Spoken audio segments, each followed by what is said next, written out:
देवियों सज्जनों सत सत नमन। मैं 258 परिच्छेद आत्म परिचय का लेकर आपके सम्मुख उपस्थित हुआ हूं और इसमें गरुड़ पुराण के पुनर्जन्म सिद्धांत को बताया गया है। सबसे पहले माता भगवती के लिए शंख ध्वनि।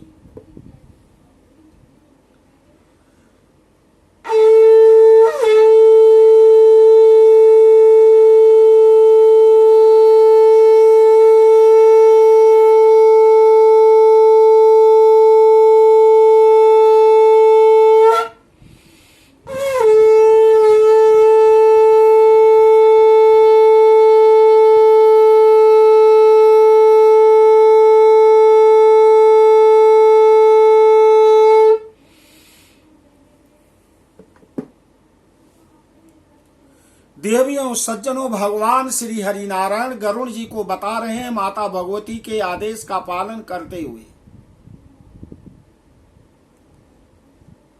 कि यह जो मृत्यु है, इस मृत्यु को कोई भी नहीं बचा सकता मृत्यु को आने से, क्योंकि मृत्यु ही सत्य है। ना तो दवा, न तप, न दान, न माता, न पिता, न बंधु बांधव, कोई नहीं बचा पाएगा। मृत्यु जब चली आएगी, क्योंकि कालेन पीड़ितम, काल से पीड़ित है व्यक्ति, मृत्यु तो ग्रहण करना ही पड़ेगा। मृत्यु के बाद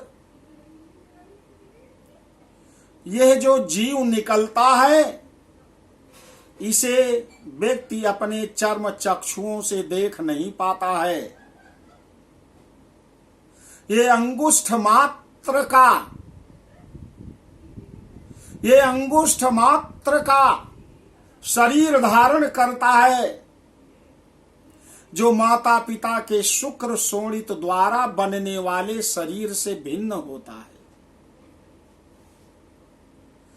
बाह्यव्ये ग्रासारी तदरूप देहम अन्यत प्रपद्यते, तत्कर्म यातनार्थे चाना मातृपितृ संभवम। इस अतीन्द्रिय शरीर से ही जीवात्मा अपने द्वारा किए हुए धर्म और अधर्म के परिणाम स्वरूप सुख और दुख को भोगता है, तथा इसी सूक्ष्म शरीर से पाप करने वाले मनुष्य याम्य मार्ग की यातनाएं भोगते हुए यमराज के पास पहुंचते हैं और धार्मिक जन प्रसन्नता पूर्वक सुख भोग करते हुए धर्मराज के पास जाते हैं।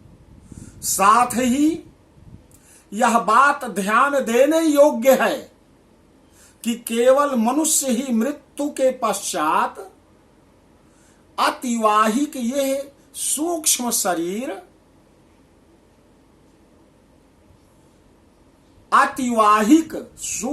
शरीर अतीन्द्रिय शरीर को धारण करता है और उसी शरीर को यम पुरुषों के द्वारा यम पथ से यमराज के पास ले जाया जाता है। ये अंगुष्ठ मात्र का शरीर। अन्य प्राणियों के शरीर से प्राण निकलने पर उन्हें सूक्ष्म शरीर प्राप्त नहीं होता है। उनका वह जीव इस वायुमंडल में भ्रमण करता रहता है और तत्काल दूसरी योनि में जन्म उन्हें मिल जाता है। पशु पक्षी आदि नाना तिर्यक योनियों के प्राणी मृत्यु के बाद वायु रूप में विचरण करते हुए पुनः किसी योनि विशेष में जन्म ग्रहण करने के हेतु उस योनि के गर्भ में आ जाते हैं। केवल मनुष्य को अपने शुभ और अशुभ कर्मों का अच्छा बुरा परिणाम इहलोक और परलोक में भोगना पड़ता है।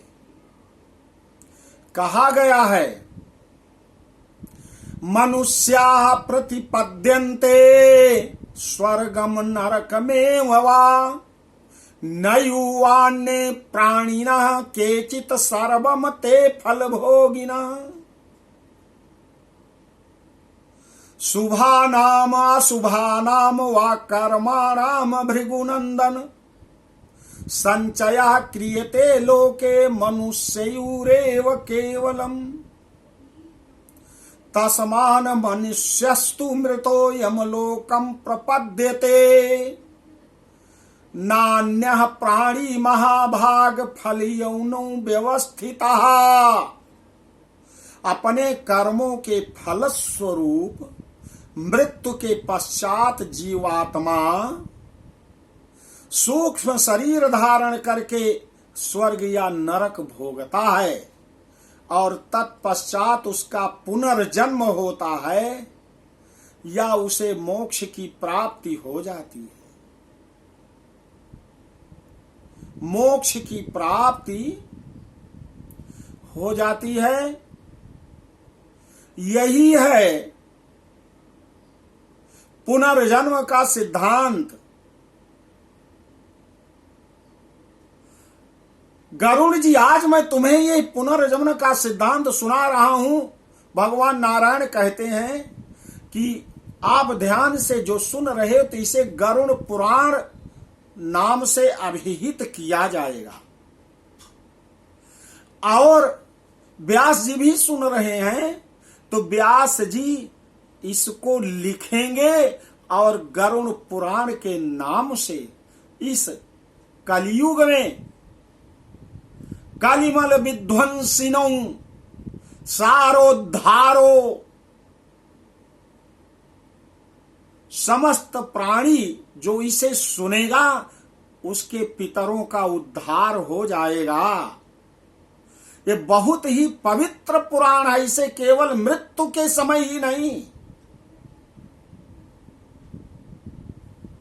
यह भ्रामक धारणा है, अंधविश्वास से युक्त है। इसे जीवन में सुनना चाहिए। जैसे अन्य 17 पुराण और हैं वैसे गरुड़ पुराण भी है। इसे व्यक्ति क्यों नहीं सुनता है? क्योंकि उसके शुभ और अशुभ कर्म जो इस मृत्युलोक में कलयुग में कर रहा है वो सुनेगा तो भयभीत होगा। इसमें जीवन जीने की, कर्म करने की संपूर्ण व्याख्या की गई है और एक नियम बनाया गया कि कौन सा कर्म करने से 84 लाख जीवन में कौन सा जीवन मिलेगा। ऐसा नहीं कि अशौच काल में मृत्यु के समय गरुड़ पुराण सुनना चाहिए। यदि गरुड़ पुराण को व्यक्ति सुने तो मैं ये कहता हूं कि 50% क्राइम समाप्त हो जाए। और जो इस धर्म, सनातन धर्म को नहीं मानता है, भगवान नारायण कहते हैं जो विधर्मी अधर्मी है उसे तो नरक भोगना ही पड़ेगा। इस कोरोना काल में अनेक प्रकार के ऐसे पापी अधर्मी जीव मृत्यु को प्राप्त हो रहे हैं। इसलिए इसको बहुत ही पवित्र पुराण है। भगवान कहते हैं पुराणम गारुणम पुण्यम पवित्रम पापनाशनम शृण्वताम कामना पूरम श्रोतव्यम सर्वदैव ही। यह समस्त कामनाओं का पूरक है। यह ग्रंथ बड़ा ही पवित्र और पुण्यदायक है तथा सभी पापों का विनाशक है। एवं सुनने वालों को समस्त विघ्न बाधाओं से दूर कर देता है। इसलिए इस गरुड़ पुराण को सुनना चाहिए। जो सुनता है सुनाता है, दोनों के पितर मुक्त हो जाते हैं। बोलो आदि शक्ति माता भगवती की जय। आपसे निवेदन करता हूं कि मेरे वीडियो को शुरू से लेकर अंत तक सुने और लोगों को भेजें। और केवल एक बार सब्सक्राइब करना है, रोज रोज नहीं, बार बार नहीं। इससे तो अनसब्सक्राइब हो जाता है। और आदि शक्ति माता भगवती की कृपा है कि जिससे आप सुन पा रहे हैं। तो 10 मिनट, 11 मिनट, 12 मिनट, 15 मिनट का समय जरूर निकालो, सुनो।